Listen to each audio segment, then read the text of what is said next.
Praise the lord. దేవునికి మహిమ కలుగునుగాక.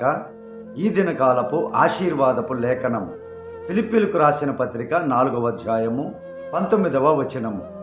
కాగా దేవుడు తన ఐశ్వర్యము చొప్పున క్రీస్తేసునందు మహిమలో మీ ప్రతి అవసరమును తీర్చును. ప్రేమైనటువంటి సహోదరి సహోదరుడా, మానవుని యొక్క జీవితములో అనేక అవసరములు ఉంటాయి, అవసరము లేనటువంటివి కూడా ఉంటూ ఉంటాయి.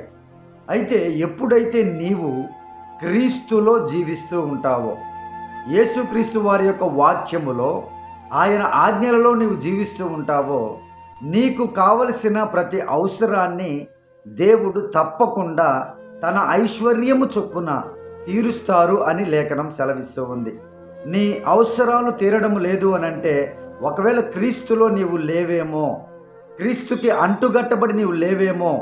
ఒకసారి నిన్ను నీవు గమనించుకొని ప్రభు యొక్క ఆజ్ఞ ప్రకారం ప్రభు యొక్క వాక్యములో నీవు గాని అంటుగట్టబడినట్లయితే నీవు బహుగా ఫలిస్తావు అని, ప్రతి అవసరమును ఆయన తీరుస్తాను అని వాగ్దానం చేస్తూ ఉన్నాడు.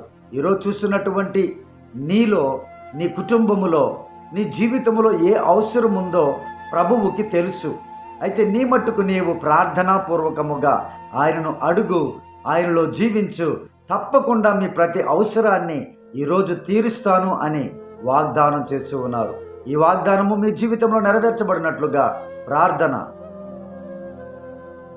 పరిశుద్ధాత్మదేవ, మా ప్రియ పరలోకపు తండ్రి, ఈ వాక్యమును చూస్తున్నటువంటి బిడ్డల జీవితములలో ఏ అవసరం ఉందో మీకు తెలుసు నాయన.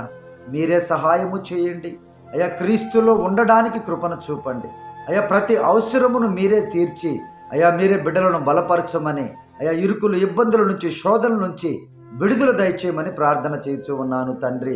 అయ్యా, ఈ దినకాలపు దీవెనలతో, ఈ వాగ్దానపు దీవెనలతో చూస్తున్నటువంటి ప్రతి బిడ్డ మీద యేసుక్రీస్తు అనేటువంటి గొప్ప నామములో, ఐశ్వర్యమైనటువంటి నామములో ఈ దీవెనలన్నీ కుమ్మరించబడునుగాక.